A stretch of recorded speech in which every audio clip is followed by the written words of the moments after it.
ഈ പ്രതിഷേധം ഈ കല്ലിമേൽ സെന്റ് തോമസ് മാർത്തോമ ഇടവകയുടെ മുൻപിൽ നടത്തുന്നതാണ്.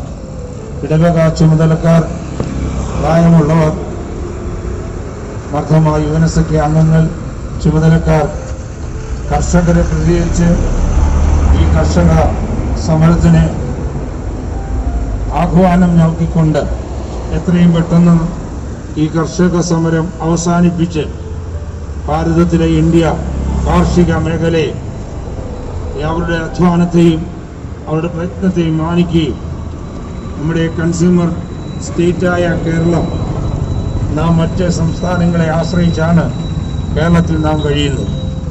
ഇതിൻ്റെ മധ്യത്തിൽ ഈ 37 ദിവസമായി നടത്തുന്നതായ കർഷക സമരത്തിന് അവർക്ക് അനുകൂല പ്രഖ്യാപനം നടത്തുവാൻ്റെ കോണം ഈ യുവനസഖ്യം ഇപ്രകാരം പ്രതികരണം ചെയ്തു.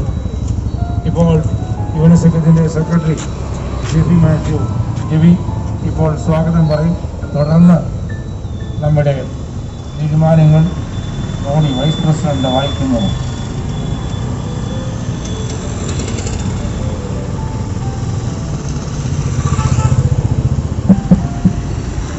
എല്ലാവർക്കും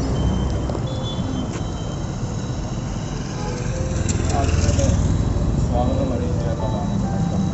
ഇത് കേന്ദ്ര യുവജന സംഘത്തിൻ്റെ ആഭിമുഖ്യത്തിൽ കർഷകർക്ക് നമ്മൾ പിന്തുണ കൊടുക്കുന്നു എന്ന് നമ്മുടെ ഐക്യദാർഢ്യം രേഖപ്പെടുത്തുവാൻ കേന്ദ്ര പദ്ധതിയാണ്. ഇതിൽ 1000 ശാഖകൾ പങ്കെടുക്കുന്നു. അതിൽ നമ്മളും ഭാഗവത്താകുവാൻ സാധിച്ചതിൽ വളരെയേറെ നന്ദി ഈ സമയത്ത് പറയുന്നു.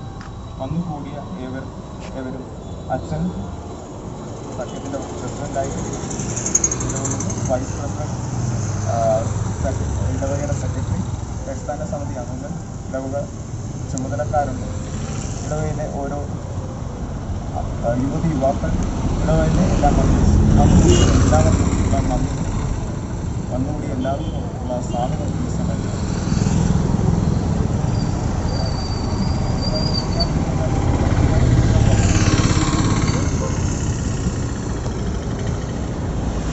ദൈവത്തിൻ്റെ അതിപരിശുദ്ധനാമം വാഴ്ത്തപ്പെടുമാറാകട്ടെ. നമ്മൾ രാജ്യത്ത് സാധാരണ ജനങ്ങൾ എപ്പോൾ ബുദ്ധിമുട്ടിലാവുന്നു ആ സമയത്തെല്ലാം തന്നെ നമ്മുടെ മാർത്തോമ യുവജന സഖ്യം അതിൻ്റെ ഒരു ഐക്യദാർഢ്യം പ്രഖ്യാപിച്ചുകൊണ്ട് ആ സമരങ്ങളോ അല്ലെങ്കിൽ അതുമായി ബന്ധപ്പെട്ട കാലോചിതമായ നടപടികൾ മാർത്തോമ യുവജന സഖ്യം സ്വീകരിക്കാറുണ്ട്. അത്തരത്തിൽ ഇപ്പോഴത്തെ കാർഷിക വിരുദ്ധ ബില്ല് അവതരിപ്പിച്ചപ്പോൾ അതുമായി ബന്ധപ്പെട്ട് ഡൽഹിയിൽ ഉൾപ്പെടെയുള്ള സ്ഥലങ്ങളിൽ സമരം നടക്കുന്നുണ്ട്. അതുമായി ബന്ധപ്പെട്ട് നമ്മുടെ മാർത്തോമ യുവജന സംഘം കേന്ദ്ര യുവജന സഖ്യത്തിൻ്റെ തീരുമാനപ്രകാരം കോട്ടയം ഗാന്ധി സ്ക്വയറിൽ നിന്ന് ആരംഭിച്ച് നമ്മുടെ രാജ്ഭവനിലേക്ക് ജനുവരി 1-ാം തീയതി മുതൽ ഇന്ന് വൈകുന്നേരം 5 മണി വരെ ഉള്ള ഒരു റാലി, ഐക്യദാർഢ്യ റാലി സംഘടിപ്പിക്കുകയാണ്. അതിൻ്റെ ഭാഗമായി ഇന്ന് വൈകുന്നേരം 5 മണിക്ക് 1000 ശാഖകളുടെ നേതൃത്വത്തിൽ ഇന്ന് ഐക്യദാർഢ്യ ജാല തെളിയിക്കുകയാണ്. അതിൻ്റെ ഭാഗമായിട്ടാണ് നമ്മൾ ഇന്ന് ഇവിടെ കൂടിയിരിക്കുന്നത്. ആദ്യമായി കാർഷിക ബില്ല് എന്താണെന്നും അതിനകത്തെ വിരുദ്ധമായ നടപടികൾ എന്തെല്ലാമാണെന്നുള്ളതൊന്ന് ഒരു ലഘുവായി ഞാൻ പറയാൻ ശ്രമിക്കുകയാണ്. കാർഷിക ബില്ല് കൃഷിയെ പ്രോത്സാഹിപ്പിക്കുന്നതും വിളകൾക്ക് മികച്ച വില ഉറപ്പു നൽകുന്നതുമാണ് പുതിയ കാർഷിക ബില്ല് എന്നാണ് കേന്ദ്ര സർക്കാർ പറയുന്നത്. ബില്ലിനെതിരെ ശക്തമായ പ്രതിഷേധമാണ് കർഷകരുടെയും പ്രതിപക്ഷ സംഘടനകളുടെയും ഭാഗത്തുനിന്ന് ഉണ്ടാകുന്നത്. പ്രധാനമായും 3 ബില്ലുകളിലാണ് എതിർപ്പുണ്ടായിരിക്കുന്നത്. കാർഷിക വിള വിപണന വാണിജ്യ പ്രോത്സാഹനവും നടപ്പാക്കലും ബില്ല് 2020, കാർഷിക ശാക്തീകരണ സംരക്ഷണ കരാർ 2020, അവശ്യ വസ്തു നിയമ ഭേദഗതി ബിൽ. ഈ 3 ബില്ലുകളിൽ മേലാണ് ഇപ്പോൾ എതിർപ്പുണ്ടായിരിക്കുന്നത്. വിളകളുടെ താങ്ങുവില അടക്കമുള്ളവയെ ബാധിക്കുകയില്ല എന്നാണ് കേന്ദ്ര സർക്കാർ ആവർത്തിച്ച് പ്രഖ്യാപിക്കുന്നത്. എന്നാൽ കാർഷിക വിൽക്കാനുള്ള ചന്തകൾക്ക് പുറമെ നിലവിലുള്ള സംവിധാനത്തിന് ഭീഷണിയില്ലാതെ തന്നെ വിളകൾ വിൽക്കാനുള്ള സ്വാതന്ത്ര്യം നൽകുന്നതാണ് കാർഷിക വിള വിപണന വാണിജ്യ പ്രോത്സാഹനവും നടപ്പാക്കലും ബിൽ എന്നാണ് കേന്ദ്രം ആവർത്തിച്ച് പ്രഖ്യാപിക്കുന്നത്. എന്നാൽ ഈ ബില്ലിൽ കർഷകർക്ക് വിളകൾ വാങ്ങുന്ന സ്ഥാപനങ്ങളുമായി കരാറിൽ ഏർപ്പെടാനുള്ള സ്വാതന്ത്ര്യം നൽകുന്നതാണ്. ഉൽപ്പാദനം മെച്ചപ്പെടുത്താൻ കൂടുതൽ മാർഗങ്ങൾ സ്വീകരിക്കുവാനോ വിളകൾക്ക് മികച്ച വില ലഭിക്കുവാനോ വില പേശാനോ ശേഷിയില്ലാത്ത 86% വരുന്ന ചെറുകിട കർഷകരെ സഹായിക്കുന്നതാണ് ബില്ലെന്നാണ് സർക്കാരിൻ്റെ വ്യാഖ്യാനം. കർഷകർ ഉൽപ്പാദിപ്പിക്കുന്ന വിളകൾ ഫുഡ് കോർപ്പറേഷൻ ഓഫ് ഇന്ത്യ സംഭരിക്കുകയും അവ പൊതുവിതരണ സംവിധാനം വഴി വിതരണം ചെയ്യുകയുമായിരുന്നു ഇതുവരെ ഉണ്ടായിരുന്ന രീതി. എന്നാൽ പുതിയ ബില്ലിൻ്റെ വരവോടെ ഈ സംവിധാനം അവസാനിപ്പിക്കുമെന്നാണ് ഉയരുന്ന പ്രധാന ആരോപണം. കാർഷിക വിള വിപണന സമിതികളുടെ പരമ്പരാഗത ചന്തകൾക്ക് പുറത്ത് വിപണനം നടത്തുവാനും സംസ്ഥാനാന്തര ചന്തകൾക്ക് പുറത്ത് വിപണനം നടത്തുവാനും സംസ്ഥാനാന്തര ഇടപാടുകൾ നടത്തുവാനും കർഷകർക്ക് സ്വാതന്ത്ര്യം നൽകുന്നതാണ് പുതിയ ബിൽ എന്നാണ് സർക്കാർ പറയുന്നതെങ്കിലും പതിറ്റാണ്ടുകളായി നിലവിലുള്ള താങ്ങുവില ഇല്ലാതാവുമെന്നാണ് കർഷകരുടെ പ്രധാനമായ ആശങ്ക. വിളകളുടെ ഉൽപ്പാദനം ആരംഭിക്കുന്നതിന് മുമ്പ് തന്നെ വിളകൾ വാങ്ങുന്ന സ്വകാര്യ കമ്പനികളുമായി കരാറിൽ ഏർപ്പെടുവാനും വില നിശ്ചയിക്കുവാനും പുതിയ ബില്ലിൽ സ്വാതന്ത്ര്യമുണ്ടെങ്കിലും ഈ കർഷക കോർപ്പറേറ്റ് കൂട്ടായ്മ ജനരോഷത്തെ തുടർന്ന് പല രാജ്യങ്ങളും പിൻവലിച്ചിട്ടുള്ള ചരിത്രമാണ് നമ്മുടെ മുമ്പിലുള്ളത്. പുതിയ കാർഷിക ബിൽ കർഷകർക്ക് കുറഞ്ഞ വില ഉറപ്പു നൽകുന്നുണ്ടോ എന്ന് ചോദിച്ചാൽ ഇല്ല എന്ന് വേണം നാം മനസ്സിലാക്കാൻ. വില സംബന്ധിച്ച് കർഷകരെ സംരക്ഷിക്കുമെന്നാണ് പ്രൈസ് അഷുറൻസ് ബില്ലിലെ വാഗ്ദാനമെങ്കിലും വില ഉറപ്പാക്കുവാനുള്ള സംവിധാനത്തെപ്പറ്റി ബില്ലിൽ പരാമർശമില്ലെന്ന് ബിൽ പരിശോധിച്ചാൽ വ്യക്തമാകുന്നതാണ്. ഇത് കർഷകരെ ചൂഷണം ചെയ്യുവാൻ കമ്പനികളെ പ്രേരിപ്പിക്കുമെന്നാണ് കർഷകരുടെയും പ്രതിപക്ഷ സംഘടനകളും ആരോപിക്കുന്നത്. രാജ്യത്തെ ചില മേഖലകളിൽ കോൺട്രാക്ട് ഫാമിംഗ് നിലവിലുണ്ടെങ്കിലും അസംഘടിത മേഖലയിലെ കർഷകർക്ക് സ്വകാര്യ കുത്തക കമ്പനികളുമായി നിയമയുദ്ധം നടത്തുവാനുള്ള ശേഷി ഉണ്ടാകില്ല. അതാണ് കർഷക സംഘടനകളെ ഏറ്റവും കൂടുതൽ വിഷമിപ്പിക്കുന്നത്. പഞ്ചാബ്, ഹരിയാന തുടങ്ങിയ സംസ്ഥാനങ്ങളിലെ ഭരണത്തിലിരിക്കുന്ന ഉൾപ്പെടെയുള്ള കക്ഷികളും രാജ്യത്തെ ഇടതുപക്ഷ കോൺഗ്രസ് സംഘടനകളും ആണ് പ്രധാനമായും കർഷകരോടൊപ്പം സമരമുഖത്തുള്ളത്. കൂടാതെ ഭക്ഷ്യവസ്തുക്കൾ, വളം, പെട്രോളിയം ഉൽപ്പന്നങ്ങൾ എന്നിവ സ്വകാര്യ വ്യക്തികൾ പരിധിയില്ലാതെ സംഭരിക്കുന്നതും സൂക്ഷിക്കുന്നതും വിതരണം ചെയ്യുന്നതും നിയന്ത്രിക്കുവാൻ സർക്കാരിനുള്ള അധികാരം അവശ്യവസ്തു നിയമ ഭേദഗതി ബിൽ 2020 പരിമിതപ്പെടും. ഇതും കർഷകരിൽ വലിയ ആശങ്കയാണ് സൃഷ്ടിച്ചിരിക്കുന്നത്. പഞ്ചാബിൽ നിന്നും കർഷകർ വിളകൾ ഉൽപ്പാദിപ്പിച്ച് സംഭരിച്ച് കൃഷിക്ക് പ്രതികൂലമായി ഈ കാലാവസ്ഥ തിരഞ്ഞെടുത്ത് കൊടും തണുപ്പിൽ ദില്ലിയിലേക്ക് റാലി നടത്തി. ഈ റാലി അതിർത്തിയിൽ തടയുകയും തുടർന്ന് സമരക്കാർ അവിടെ ക്യാമ്പ് ചെയ്യുകയും ഏകദേശം 37 ദിവസമായി സമരം ചെയ്യുകയാണ്. നാളിതുവരെ നാം ഒരു കാര്യം മനസ്സിലാക്കണം. നമുക്കുൾപ്പെടെയുള്ള സാധാരണ ജനങ്ങൾക്ക് കഴിക്കാനുള്ള ആഹാരം ഉൽപ്പാദിപ്പിക്കുന്ന കർഷകർ ഈ കൊടും തണുപ്പിൽ സമരം ചെയ്ത് 32 കർഷകരാണ് ഇതിനോടകം ആത്മത്യാഗം ചെയ്തിരിക്കുന്നത്. നമ്മുടെ രാജ്യത്തിൻ്റെ പ്രധാന മുദ്രാവാക്യമായിരുന്നു ജയ് ജവാൻ ജയ് കിസാൻ എന്നുള്ളത്.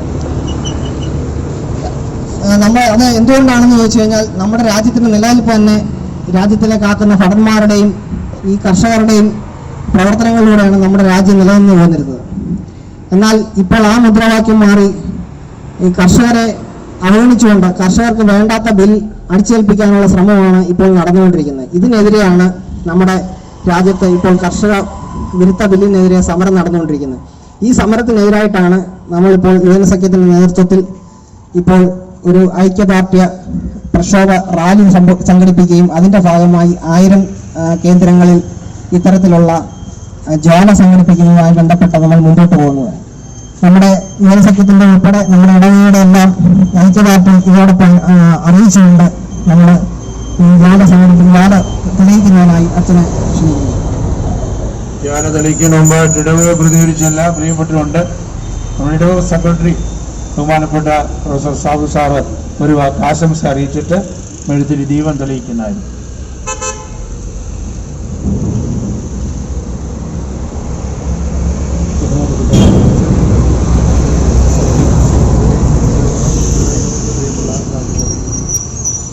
ഭാരതത്തിൻ്റെ സാമ്പത്തിക സ്ഥിതിയും കർഷകർ അവരുടെ സംഭാവന യാഥാർത്ഥ്യം ഏറ്റവും വലിയതാണ് എന്ന് നമുക്കറിയാം. നമ്മെ പട്ടിണിയിൽ നിന്നും സുരക്ഷിതയിലേക്ക് നയിച്ച നമ്മെ തീറ്റിപ്പോറ്റുന്ന കർഷകർ ഇപ്പോൾ പ്രതിഷേധത്തിൻ്റെ പാതയിലാണ്. 37 ദിവസമായുള്ള അവരുടെ പ്രതിഷേധം അവർക്ക് വേണ്ടിയാണ് ഈ പരിഷ്കാരമെങ്കിൽ അവരുടെ അഭിപ്രായം തീർച്ചയായിട്ടും പരിഗണിക്കപ്പെടേണ്ടതാണ്.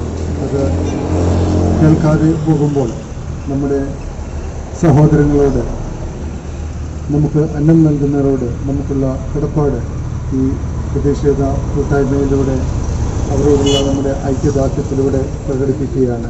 മാർത്തോമ യുവജന സഖ്യം മുൻകൈയെടുത്ത് ഈ പ്രതിഷേധത്തിൽ പങ്കുചേരുമ്പോൾ കലിമേൽ സെന്റ് തോമസ് മാർത്തോമ ഇടവക യുവജന സഖ്യം അതിൽ പങ്കാളിത്തം നൽകി ഇതിന് വേണ്ട ക്രമീകരണം ചെയ്ത എല്ലാ പ്രിയപ്പെട്ടവരോടും ഉള്ള നന്ദി അറിയിക്കുകയും അതോടൊപ്പം ഈ സമരത്തിന് ഐക്യദാർഢ്യം പ്രഖ്യാപിക്കുന്നതിന് ഉള്ള ആശംസയും അറിയിച്ചുകൊള്ളുന്നു. ഇടവകയിലേക്കുള്ള പിന്തുണയും അറിയിക്കുന്നു.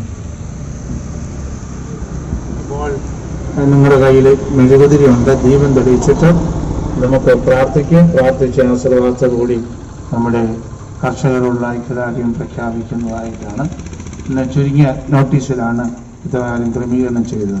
നമ്മുടെ സഖ്യാംഗങ്ങളുടെ അധ്വാനം, അവരുടെ പ്രേരണ, അവരുടെ പ്രചോദനം, നല്ല ആശയങ്ങൾ, അത് നമ്മുടെ ഇടവയ്ക്കും നമ്മുടെ ഈ രാജ്യത്തിനും ദേശത്തിനും ഏറ്റവും അനുഗ്രഹമാകുന്നു എന്നുള്ളത് ഓർത്തുകൊണ്ട് ഇപ്പോൾ നിങ്ങളുടെ കയ്യിക്കാൻ ദീപം ഇപ്പോൾ തെളിയിക്കുന്നതായിരിക്കും.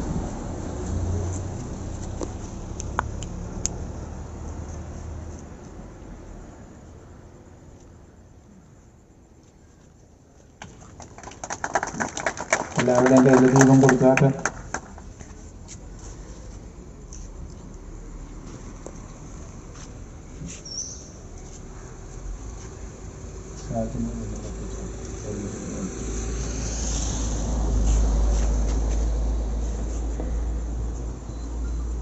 അപ്പുറം പരസ്പരം അങ്ങോട്ട് കൈമാറിക്കാട്ടെ. ജബിന് എല്ലാവരുടെയും കത്തിക്കുമ്പോൾ സമയം പോകും. പരസ്പരം അങ്ങോട്ടും ഇങ്ങോട്ടും അപ്പുറം ഇപ്പുറം ഉള്ളവരുടെ കത്തിച്ച്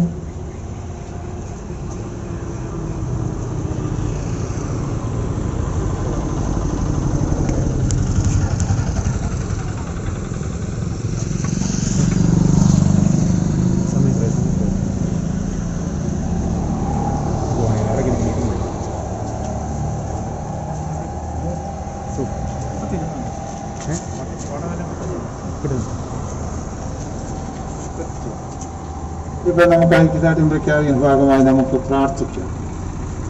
ദൈവമായ കർത്താവേ, ഞങ്ങളുടെ ഭാരതത്തിനു വേണ്ടി പ്രാർത്ഥിക്കുന്നു. ഭാരതത്തിൻ്റെ പ്രധാനമന്ത്രി കൗൺസിൽ ഓഫ് മിനിസ്റ്റേഴ്സിന് വേണ്ടി പ്രാർത്ഥിക്കുന്നു. സമരം ചെയ്യുന്നതായ കർഷകരെ ഓർക്കുന്നു.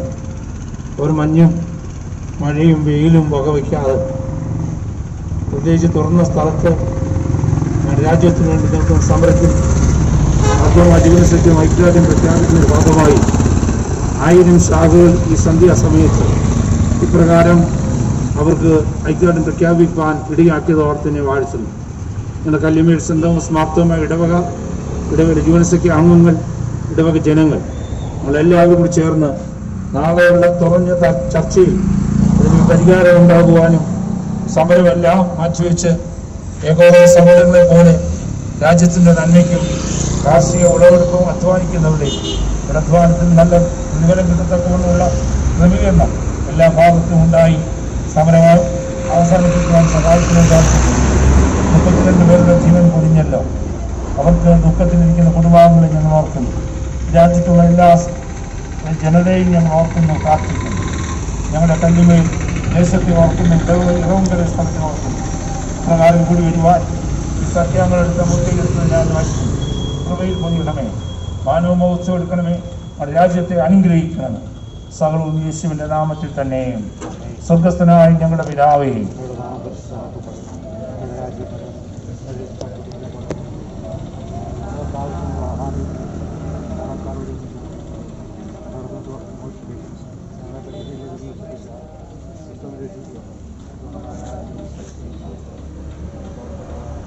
പിതാപുത്ര പരിശുദ്ധ നവാന്ത്രിയേക ദൈവത്തിൻ്റെ കാവലിൽ വരുവാനും ഈ രാജ്യത്തിൻ്റെ ഭരണകർത്താക്കൾക്ക് വേണ്ടി സമരം ചെയ്യുന്ന സഹോദരങ്ങൾക്കും എത്രയും പെട്ടെന്ന് സമരം പരിഹരിച്ച് ശാന്തതയോടെ രാജ്യത്ത് ജീവിക്കുവാനും പ്രവർത്തിക്കാനും അധ്വാനിക്കാനും കൃഷിയെടുക്കുന്ന ഉൽപ്പന്നങ്ങൾക്ക് ന്യായമായ വില ലഭിക്കാൻ തക്കവണ്ണം ദൈവത്തിൻ്റെ കൃപയും കടാക്ഷവും ഉണ്ടായിരിക്കുമാറാകട്ടെ.